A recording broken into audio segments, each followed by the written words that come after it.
I'm Hungarian, and I'd like to tell you how to make goulash.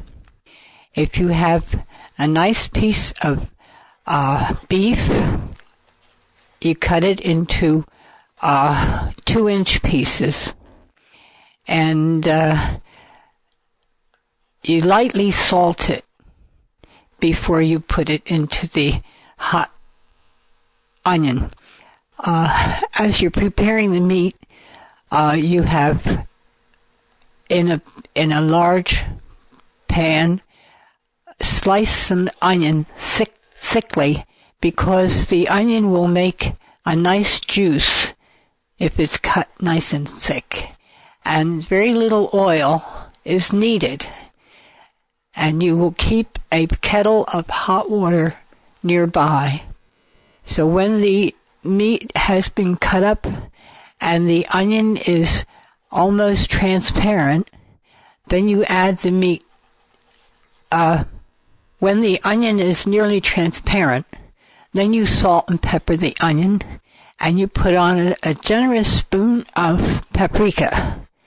This will turn it like golden brown.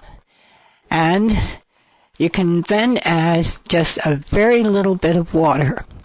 It's important not to use too much water because you want to make this for the juice of the meat and the onion.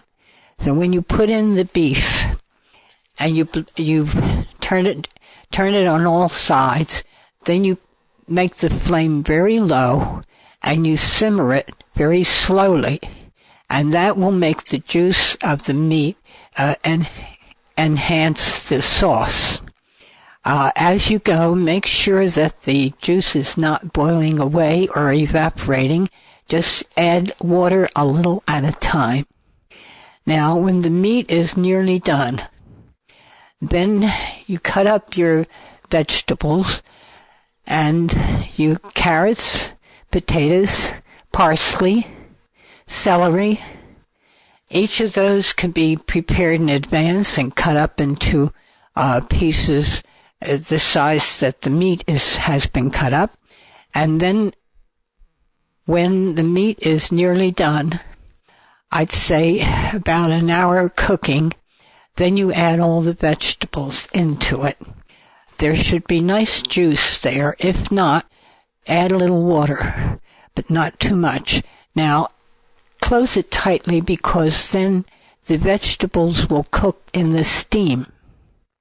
And when the vegetables are done, then you have your goulash. And you can also add cabbage to it. You quarter or eighth the cabbage, put that in the last 20 minutes that you're cooking it. And once the veggies are done, you have a nice goulash.